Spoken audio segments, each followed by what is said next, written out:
गौतम बुद्ध रोज अपने शिष्यों को उपदेश देते थे। बुद्ध के प्रवचन सुनने शिष्यों के साथ ही अन्य लोग भी पहुंचते थे।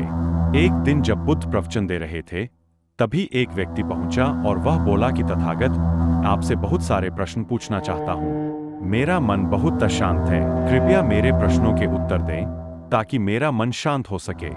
बुद्ध ने उससे कहा कि मैं तुम्हारे प्रश्नों के उत्तर जरूर दूंगा, लेकिन तुम्हें 1 साल तक मौन धारण करना होगा। 1 साल के बाद तुम जो भी पूछोगे, तुम्हें उसका उत्तर जरूर मिल जाएगा।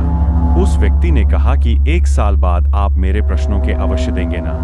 बुद्ध ने कहा कि मैं अपनी बात का पक्का हूँ, तुम्हें सारे प्रश्नों के जवाब दूंगा, लेकिन 1 साल बाद। बुद्ध की बात मानकर उस व्यक्ति ने मौन व्रत धारण कर लिया।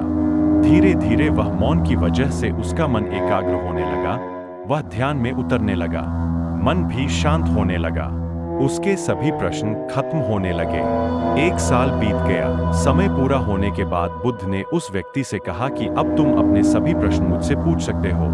ये बात सुनकर वह व्यक्ति हंसा और कहा कि 1 साल पहले मेरे मन में कई प्रश्न थे, लेकिन अब सारे प्रश्न शांत हो गए हैं। अब मेरे पास आपसे पूछने के लिए कोई प्रश्न नहीं है।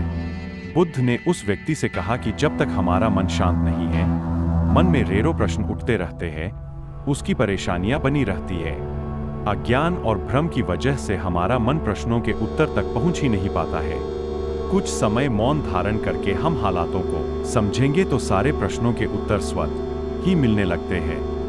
मन शांत हो जाता है तो सभी प्रश्न भी खत्म हो जाते हैं। सारी चीजें हम आसानी से समझने लगते हैं और जीवन में सुख शांति मिल जाती है।